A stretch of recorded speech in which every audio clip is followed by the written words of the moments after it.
नमस्तस्मै भगवते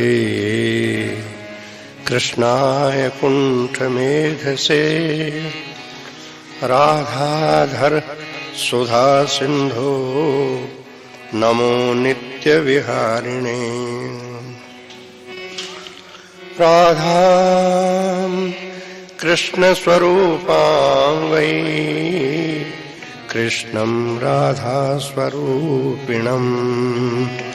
कलात्मानं निकुञ्जस्थं गुरुरूपं सदा भजे। श्रीकृष्णं करुणाकरं गुणनिधिं राधाप्रियं वल्लभम् श्यामकामयुतप्रसन्नवदनं वंशीधरं मोहनम्। भाले चन्दनबिन्दु इन्दुसदृशं कर्णे लसत्कुण्डलं दिव्याङ्गं वरभूषणं नटवरं त्रैलोक्यनाथं भजे।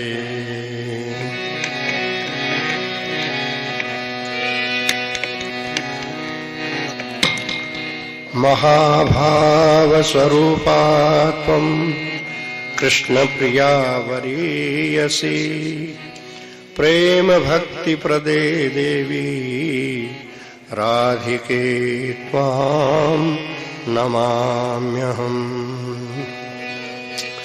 वृन्दावनेश्वरी तवैव पादारविन्दम् प्रेमामृतैकमकरन्द रसौघपूर्णम् हृद्यर्पितं मधुपते स्मरतापमुग्रम् निर्वापयत्परमशीतलमाश्रयामि। श्री राधा मेरी स्वामिनी मैं राधे को दास जन्म जन्म मोहि दीजिए श्री वृंदावनवास। काहू के बल भजन है काहू के आचार व्यास भरोसे कुंवरी के सोवत पाव पसार सोवत पाव पसार।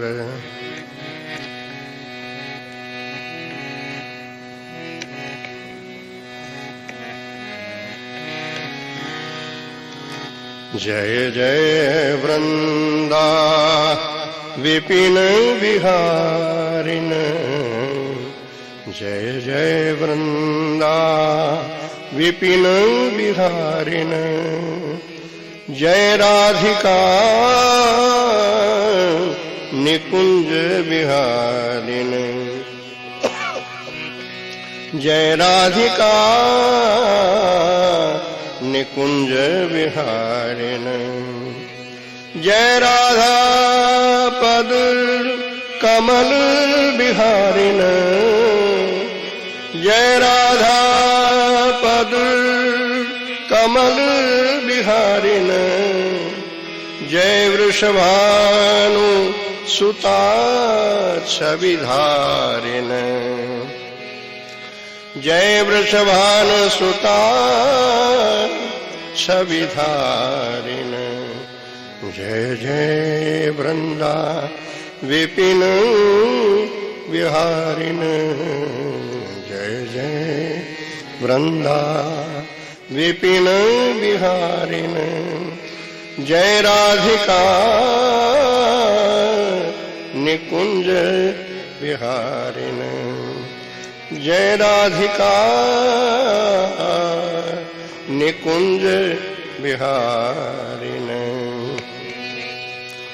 जय राधा पद कमल विहारिन जय राधा पद कमल विहारिन जय वृषभान सुता छवि धारिन, जय वृषभान सुता छवि धारिन, जय जय वृंदा विपिन विहारिन, जय जय वृंदा विपिन विहारिन।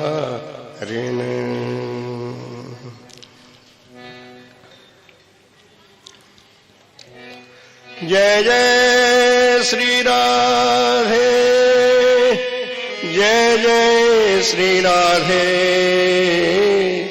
जय जय श्री राधे।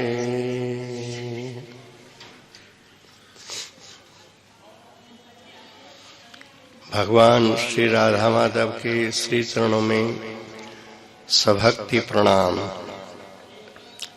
परम पूज्य बाबूजी बाबा श्री महाराज जी ठाकुर जी, इनके श्री चरणों में सादर सभक्ति प्रणाम। आप सभी श्रोताओं के रूप में बैठ के सुनने वाले प्रभु को प्रणाम। कल से सोच रहा था कि कुछ चर्चा सुनाई जाए, कुछ समझ में नहीं आ रहा क्या चर्चा, कौन सा प्रसंग सुनाया जाए। मैंने कहा ठीक है, समय पर जो याद दिला दोगे बोलेंगे। अभी अभी एक स्फुरना हुई कि कल थोड़ी सी चर्चा की थी बाबा के प्रीतम काव्य के संबंध में, कि इस प्रीतम काव्य में श्री जी का अति उदार स्वरूप, हम सबको आश्वासन देने वाला, जिसमें संपर्क लेस श्री जी से कोई प्राप्त कर ले, श्री राधा रानी का नामस्मरण मात्र कर ले, उनके आश्रय की अभिलाषा मात्र कर ले, तो उसकी अभिलाषा भी श्री जी स्वीकार कर लेती है। कोई भी हो, कैसी भी हो, जो जुड़ी तनिक सी है प्रीतम, आशा मैं उसकी क्यों तोड़ूं, सामर तो है मेरे प्रीतम। कह दूंगी जो कर लेंगे, फिर यह तो है पद था में प्रीतम। कितनी मृदुला, कितनी हल्की, कितनी उजली यह है प्रीतम। ये साधक के स्वरूप का संकेत है। साधक का जीवन वस्तुतः जिनके जीवन में भगवत प्रीति की अभिलाषा होती है, उनके दोष स्वतः वो प्रीति दूर कर देती है। प्रिय श्री राधा तो किसी का दोष देख ही नहीं रही है। वो तो कहती हैं कि ये रज जो चरणों में आके चिपक गई है, ये कितनी कोमल है, कितनी उजली है, कितनी हल्की है। जड़ बनी अपन को खोकर है, मेरे लिए पड़ी प्रीतम।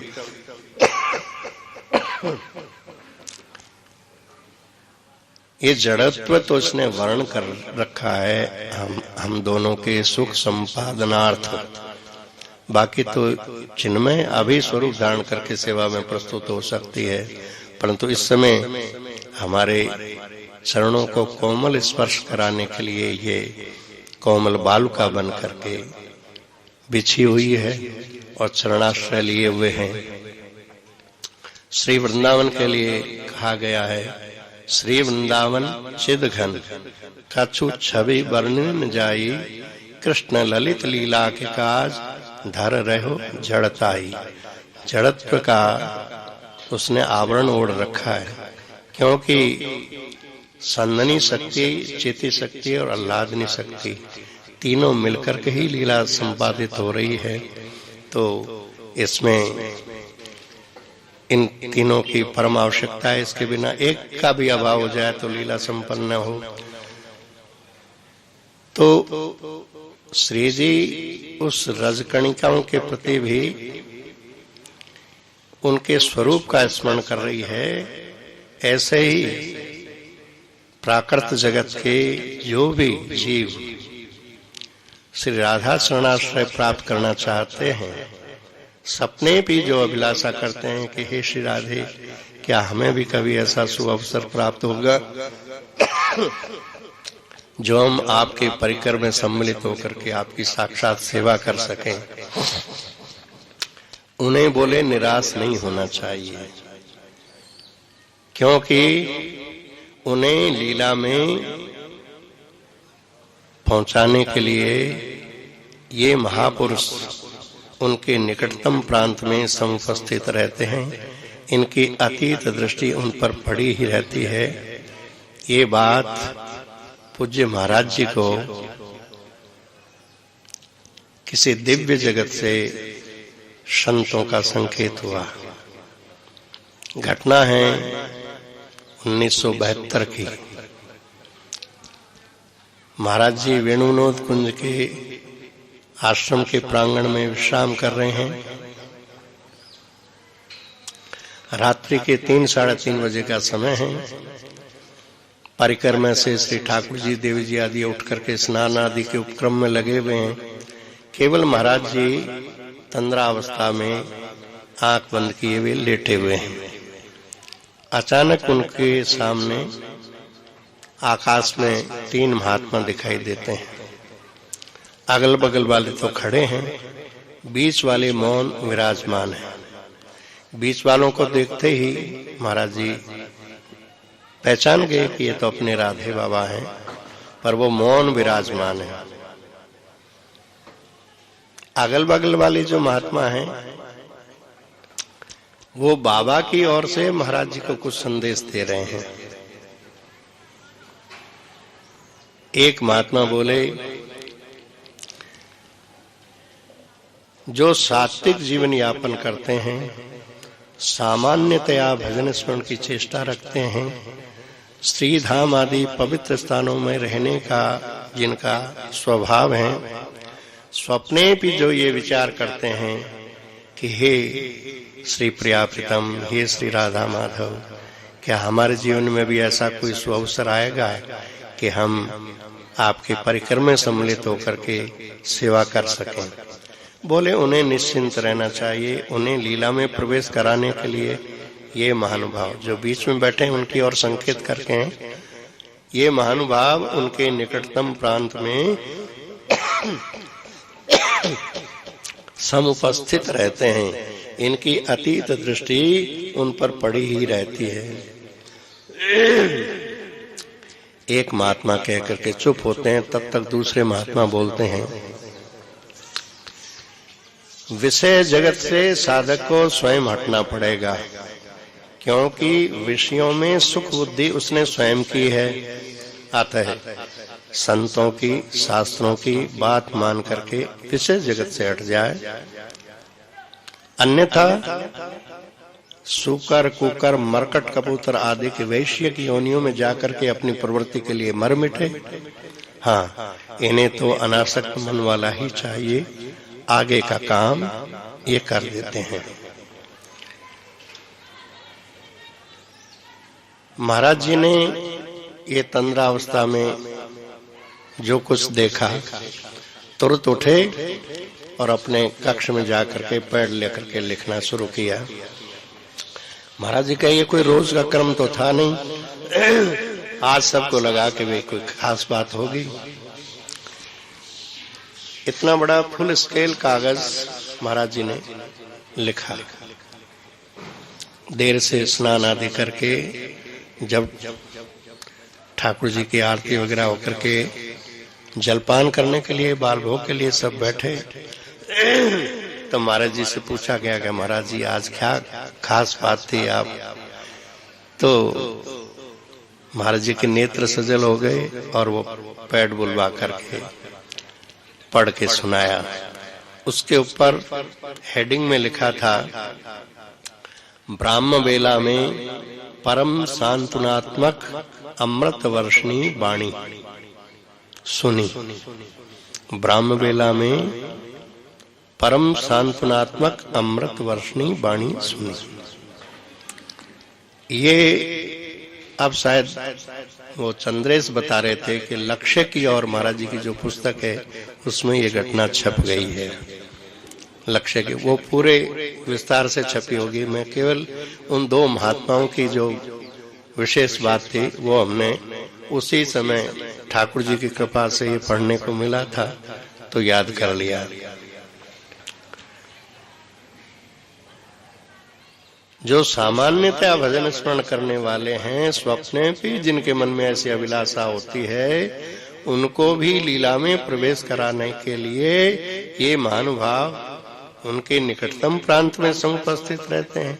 इनकी अतीत दृष्टि उन पे पड़ी ही रहती है। इन शब्दों का स्मरण करके लगता है कि जैसे श्री जी का अत्यंत करुणामय स्वरूप जो है वो प्रकट हो रहा है, अत्यंत करुणामय स्वरूप।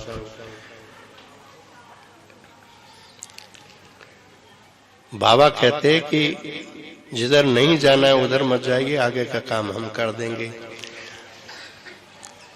ये कितना बड़ा आश्वासन है। इसकी चर्चा कल थोड़ी सी हुई थी तो मन में आया कि कल तो प्रीतम काव्य के संबंध में थोड़ी चर्चा की, आज क्यों न थोड़ी सी षोडश गीत के संबंध में बात कही जाए, क्योंकि षोडश गीत बाबा को अत्यंत प्रिय रहे और षोडश गीत की रचना तो भाई जी के द्वारा हुई है।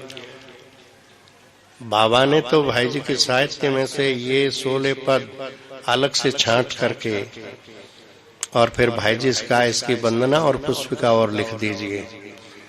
वंदना और पुष्पिका भाई जी ने लिख दी तो बाबा ने कहा इसको छपवा दीजिए। तो उन्होंने कहा बाबा ये तो मेरी साधना के एक अंतरंग प्रसंगों के पद हैं, इसको सार्वजनिक न करें तो अच्छा है। बाबा ने कहा ये आपकी चीज है कि राधा माधव की है? बोले है तो राधा माधव की। तो आप संकोच न करें, जगत का अशेष मंगल होगा इससे।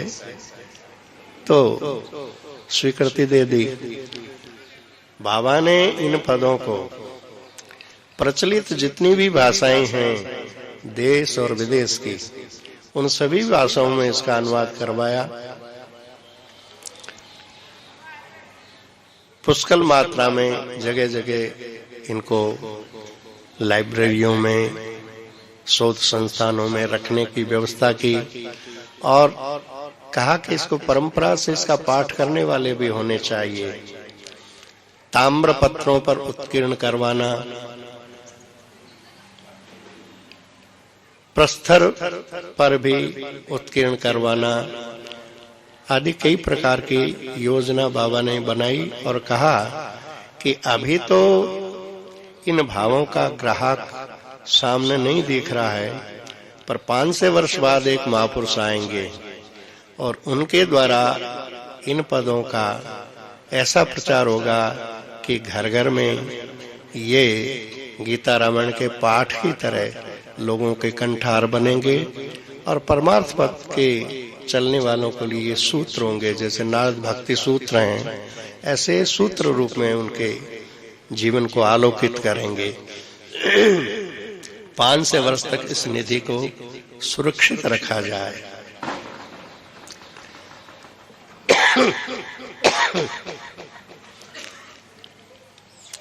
और जो इसी जीवन में विशेष रूप से इनसे लाभान्वित होना चाहें, उनके लिए बाबा ने एक साधना का क्रम बताया। रात्रि के 2 बजे से 4:30 बजे तक इन पदों का गायन किया जाए, एकाकी, सामूहिक नहीं। अपने एकाकी कहीं पर सामूहिक कहीं हो तो बात अलग है, पर उन्होंने एकाकी और किया जाए किसी वृक्ष की छांव में बैठ करके। वृक्ष न हो तो खुले आकाश में बैठ के किया जाए, पर कमरे में बैठ करके नहीं। नहीं का मतलब है कि ये कुछ भी साधन नहीं हो, किसी भी तरह से उस समय बैठ करके आदमी सजग होकर के इनका स्मरण करता है तो लाभ तो होगा। पर उन्होंने जो निवेदन किया उसका स्वरूप यही था। सबसे पहले ये साधना दी गई थी श्री नटवर लाल जी गोस्वामी, जो आगे चल करके साधु कृष्ण प्रेम जी भिक्षुक के नाम से जाने गए। उनको ये साधना देते समय बाबा ने कुछ पंक्तियां लिख के दी। प्रस्तुत नटवर लाल प्रभु जीवन पर्यंत हूं, तो तन मन में माल महादीनता मैं धरें। हे नटवर प्रभु, यदि आप जीवन भर इस साधना को करने के लिए प्रस्तुत हैं, तो पहली शर्त है तन में मन में महादैन्य को धारण करें। भगवत प्रीति के लिए दया, दीनता, दास भाव बिन मिले न व्यास कनाई, सभी संतों ने कहा है। इसमें सबसे अधिक बाधक होता है अहंकार, अभिमान बाधक होता है। तो महादीनता मैं धरे, दैन्य धारण करें। दूसरी सावधानी क्या है? जग चर्चा को जान मलिन अघासुर से अधिक, उसके गरल बयान गंधवाह तक से बचें। जागतिक चर्चा को इतनी मलिन समझी जाए कि जैसे अघासुर श्री कृष्ण को और ग्वाल बालों को समाप्त करने के लिए अपनी बहन का बदला लेने के लिए कंस के द्वारा प्रेरित होकर के वृंदावन में आकर के मुंह फैला करके इस ढंग से बैठा था कि ग्वाल बालों को वो अजगर नहीं दिख रहा था। उनको दिख रहा था कि ये भी कोई वृंदावन की शोभा है, कोई पहाड़ की कंदरा है, गुफा है। परंतु वे सब कह रहे हैं कि दादा कन्हैया, लगता है जंगल में इधर कहीं आग लगी है, कुछ पशु पक्षी आदि झुलस गए होंगे, उनके शरीर की दुर्गंध आ रही है। दुर्गंध आ रही है अघासुर के पेट में जो बहुत से जीव पचाए बैठा है, उससे वो दुर्गंध आती है। उसके मुख की जो वास है वो दुर्गंधित वास आ रही है। पर वे उत्प्रेक्षाएं कर रहे हैं ग्वाल बाल। तो जब कहीं दुर्गंध आती है तो आदमी ऐसे करता है। तो बोले जगत चर्चा को उससे भी ज्यादा दुर्गंध युक्त, मलिनता युक्त समझ के जिसको भगवत प्रेम चाहिए वो जगत चर्चा से बचे। निंदा समालोचना जो होती है ये बहुत बाधक होती है पथ में, इससे बचे। भगवान के स्मरण के अतिरिक्त उसके पास दूसरों के गुण दोष देखने का समय ही न रहे। तो जग चर्चा को जान मलिन अघासुर से अधिक, उसके गरल बयान गंधवाह तक से बचें। फिर क्या करें? और पधारे नित्य ठीक 2 बजे रात में बाहर ही नैऋत्य कोने में इस बाड़ के। बाबा जिस कुटिया में रहते थे उस कुटिया के नैऋत्य कोण में आकर के आप बैठ जाएं, और वहाँ लीची का पेड़ है। वो लीची की पेड़ की डाल बाबा की कुटिया से बाहर ऐसे फैली हुई है। लीची तरु की डाल अथवा ब्रजवन तरु की डाल अथवा किसी वृक्ष की डाल अथवा नभ का तारक जाल, छाया दे बैठे वहीं, छेड़े तान रसाल फिर केवल ब्रजभाव की। फिर ये ब्रजभाव के पदों का गायन करें। प्रारंभ में प्रतिदिन षोडश गीत नहीं हुआ करता था। एक दिन षोडश गीत होते थे, एक दिन अन्य रसिकों के ब्रजभाव संबंधी पदों का गायन होता था। सदा धरें ये रीत, षोडश पदों एक दिन, तथा यथा रुचि प्रीत पद दूसरे दिवस रहें। किंतु रखें यह ख्याल, पासन कोई भी रहे, बैठे भले दयाल रघुवर बनकर नंदसुत। ये रघुवर दयाल जी नाम के एक बाबा के परिकर थे, बड़े भावुक थे। बोले ये सावधानी रखें कि जिस समय आप पद गावें पास में और दूसरा कोई नहीं रहे। ये रघुवर दयाल जी चुपचाप बैठना चाहते, उनको बैठने देना। आएगा निर्बाध यह तन प्रतिदिन ही वहां, लेकर ऐसी साध नटवर प्रभु व्रत ले नहीं। मैं रोज तुम्हारे पास बैठ के पद सुनूंगा, ऐसी साध लेकर के ये व्रत नहीं लें। गीत लाडली रास विलसित सचय सुन रही हो, यह दृढ़ विश्वास तो इस पथ में पग धरें। रास विलसिता श्री लाडली जी मेरे इन गीतों को सुन रही है, ये पक्का विश्वास हो तो इस साधन को अपनावें। मध्य रात्रि पर्यंत नित्य रास होता है और मध्य रात्रि के उपरांत 6 घड़ी का विश्राम माना गया है। 2 घंटे 24 मिनट का विश्राम माना गया है। तो 2 बजे से 4:24 तक, यानी 2 से 4:30 मान लीजिए। ये है निवृत्त निकुंज में श्री प्रिया प्रीतम के विश्राम का समय। जिस समय भी विश्राम करते हैं उस समय कुंज के द्वार पर दोनों तरफ 2 सहचरी मधुर मधुर स्वर में उन्हीं की लीलाओं का गायन करती रहती है। इसी भाव में आप आविष्ट होकर के ये ब्रजभाव संबंधी पदों का गान कीजिए। और ये प्रिया प्रीतम ऐसे हैं कि इनका विश्राम इसी में होता है। हम लोगों जैसी निद्रा इनकी नहीं है। यही आहार विहार मेरे प्यारे, ये सदा इस लीला रस का ही आस्वादन करते रहते हैं।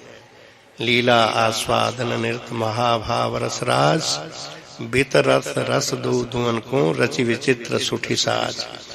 तो ये लीला रस में ही निमग्न रहते हैं। अभी तक लीला परायण होकर लीला कर रहे थे, अब लीला श्रवण कर रहे हैं, उसी में इनको परम विश्राम मिल रहा है। इस भाव से इन पदों का गायन। गीत लाडली रास विलसित सच है सुन रही, हो यह दृढ़ विश्वास तो इस पथ में पग धरें। नटवर प्रभु में एक और सावधानी रहे, रखे नहीं दुर्भाव किसी व्यक्ति के प्रति कभी। इस साधना को करने वाला जगत चर्चा तो छोड़े ही, पर किसी के प्रति भी असद भावना न करें। क्यों न करें? उनका सरस विलास सभी रूप में व्यक्त है। क्रंदन एवं हास तन बम ढोलक शब्द है। ढोलक का वाद्य बजता है तो एक और टन टन बजता है, एक और धम धम बजता है, पर वो दोनों शब्द एक ही वाद्य के हैं। ऐसे ही जगत में प्रतिकूल और अनुकूल व्यवहार करने वाले ठाकुर जी हैं। उनके प्रति असद भावना न करें। पता नहीं उनकी कौन सी क्रियाएं हमारे लिए किस मंगल का सृजन कर रही है, पर कर रही है मंगल का ही सृजन। इसलिए ब्रजभाव के साधक को अपने मानस को इतना निर्मल रखना चाहिए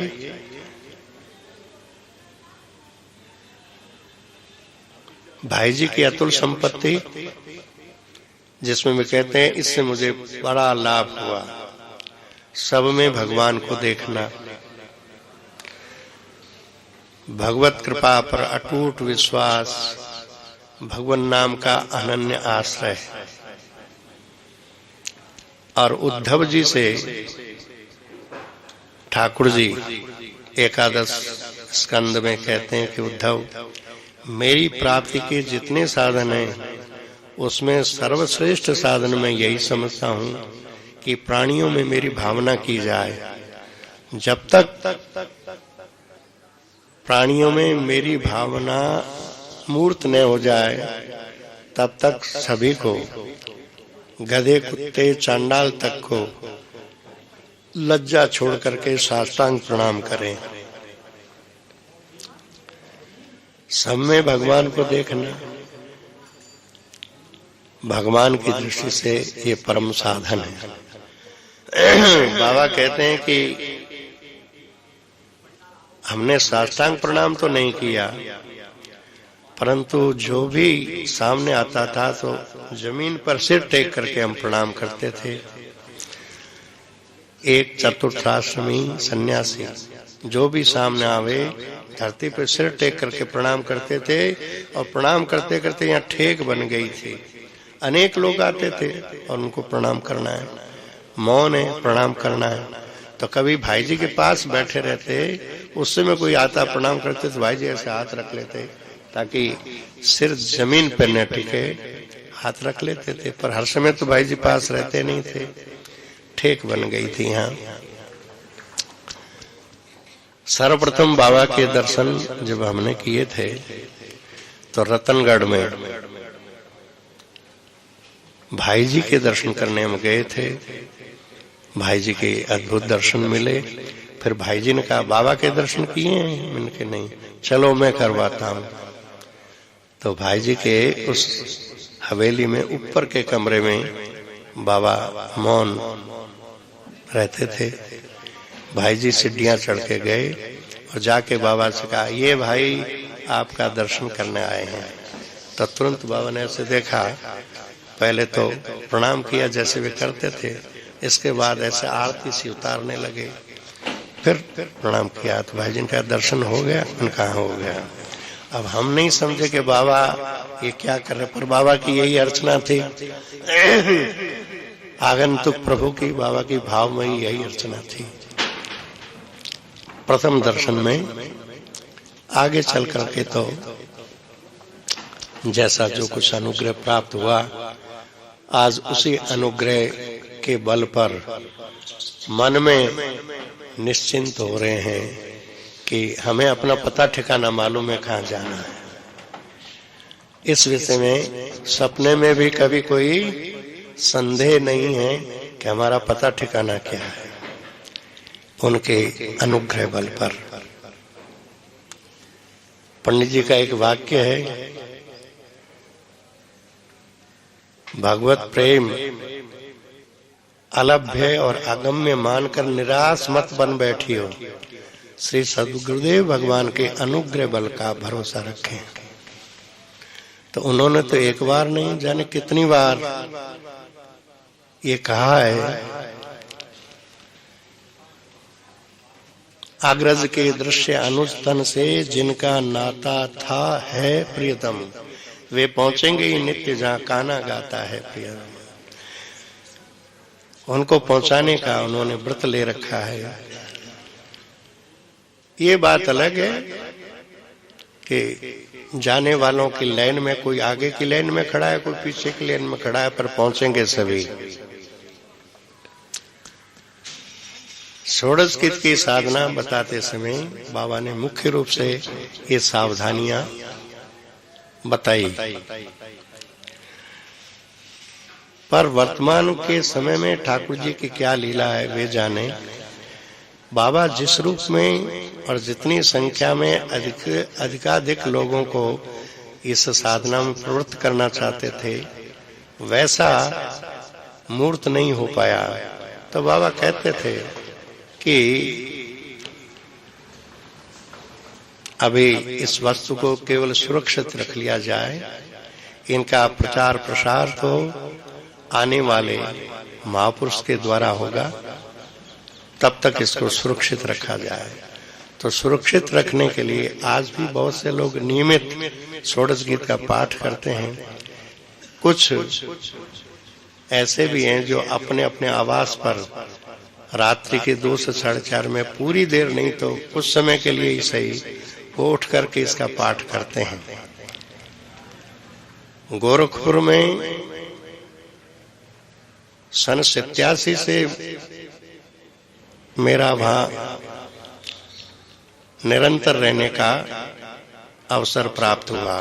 उसके पहले मैं यहाँ वृंदावन और जतिपुर आदि में था, तो वहां जाता था तो रात्रि में 2 से 4:30 बजे षोडश गीत का गायन खुले में बैठ करके करता था। बाबा प्राय अपनी मच्छरदानी में उठ के बैठ जाते थे। एक अमीचंद जी शर्मा थे, बाबा के कृपा पात्र। 4:30 बजे वो बाल्टी लेके कुएं से पानी भर के लाते बाबा के लिए।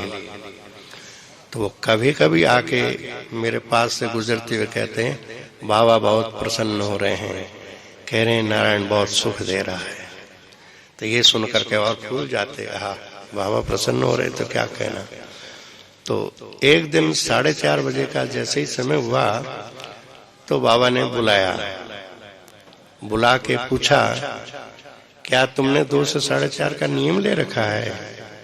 हाँ बाबा, हमसे तो तुमने नहीं पूछा था, हमसे पूछते तो हम तुमको कुछ और बताते।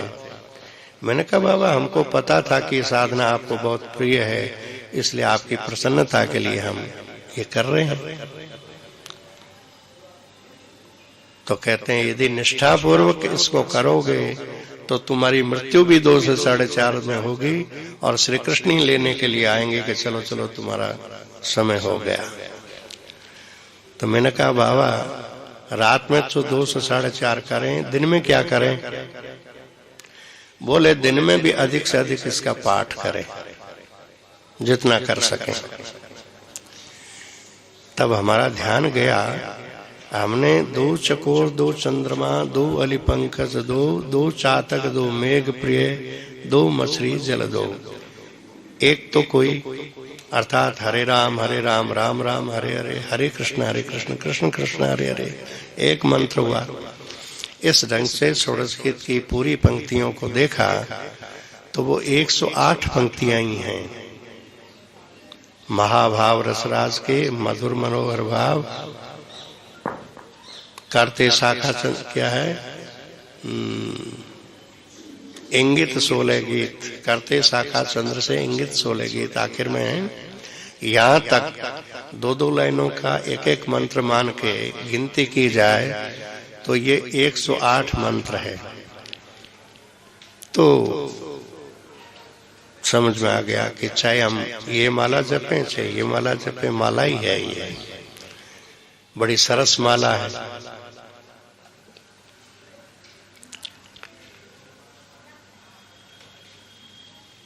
पाठ शुरू हुआ, अभ्यास हो गया। यदि कोई दूसरा आदमी बात स्वयं करे, हम न बोले, तो हमको मन में स्फुरित होता था किस पद की कौन सी लाइन हम गुनगुना रहे हैं।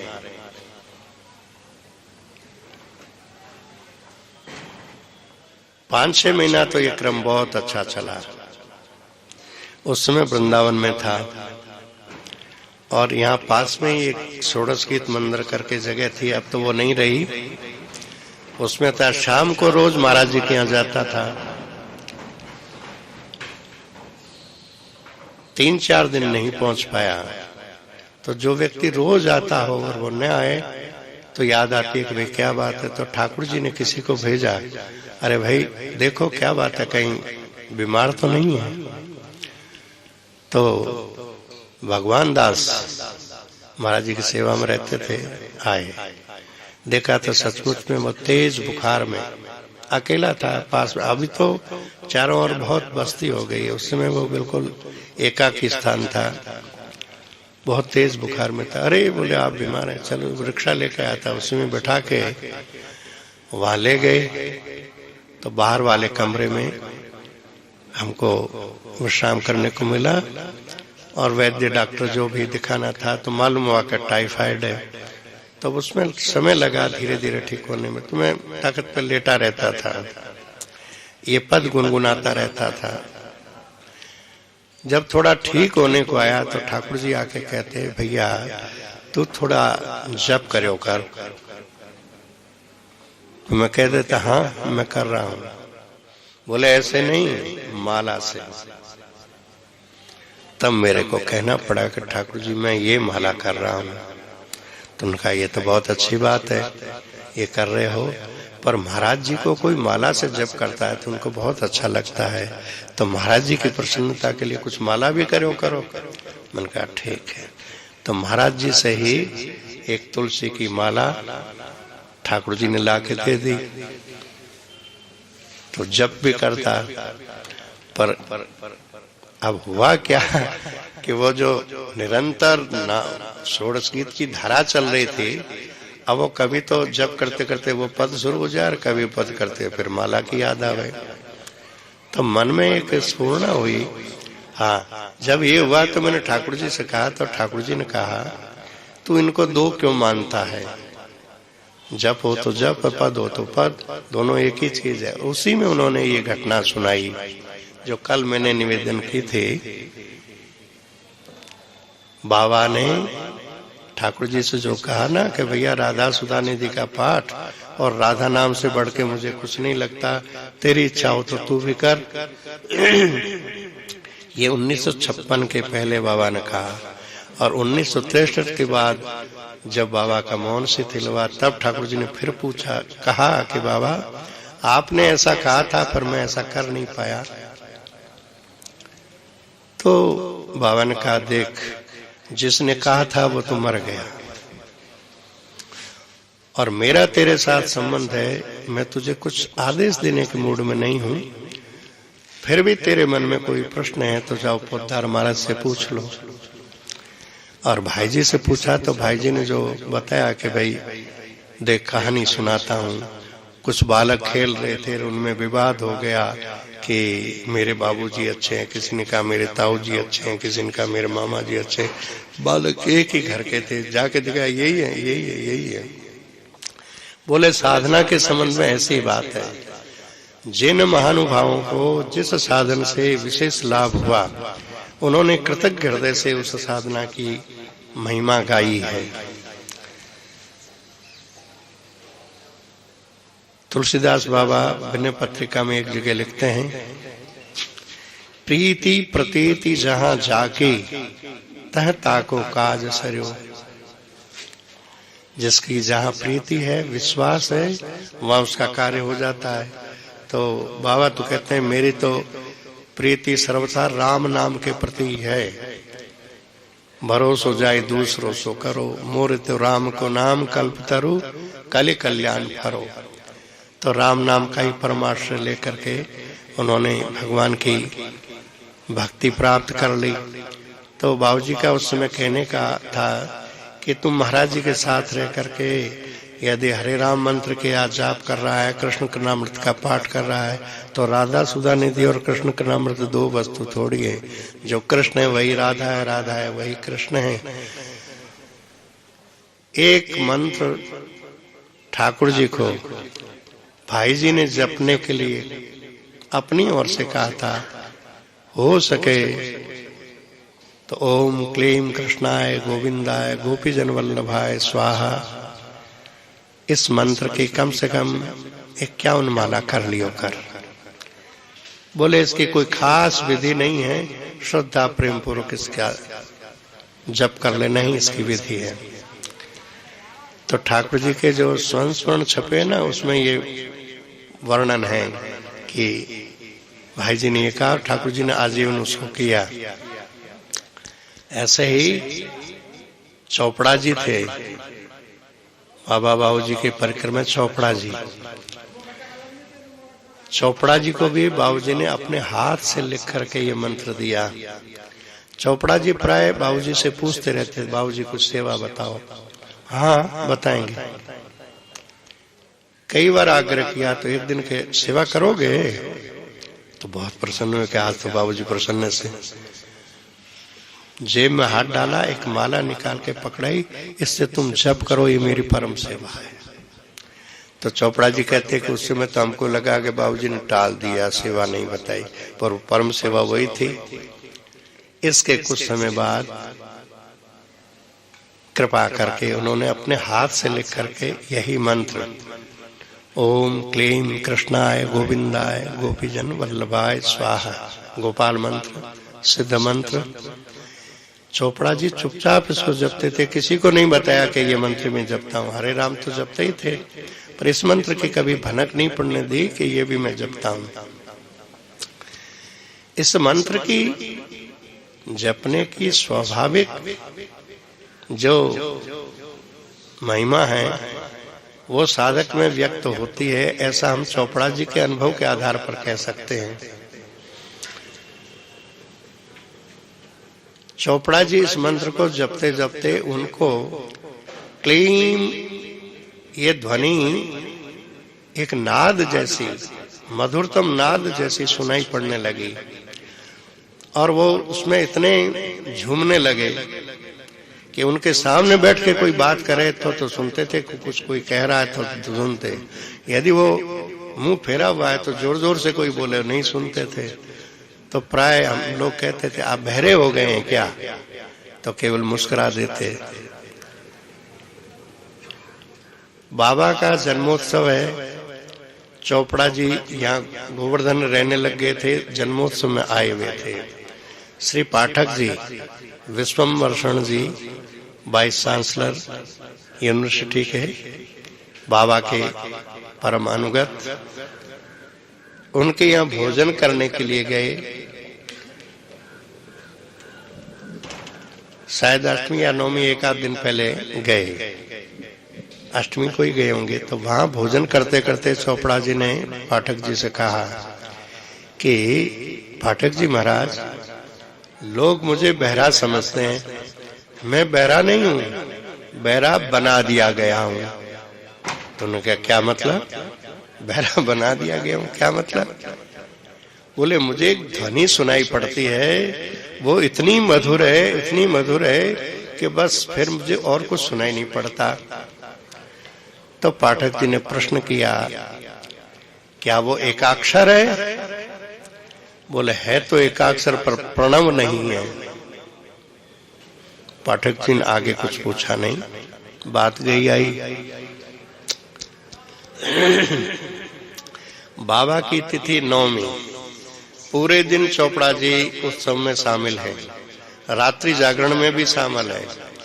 रात्रि के 2 बजे चोपड़ा जी हमेशा ही उठ करके, उनका एक स्वभाव था कि चाय पीते थे उस समय।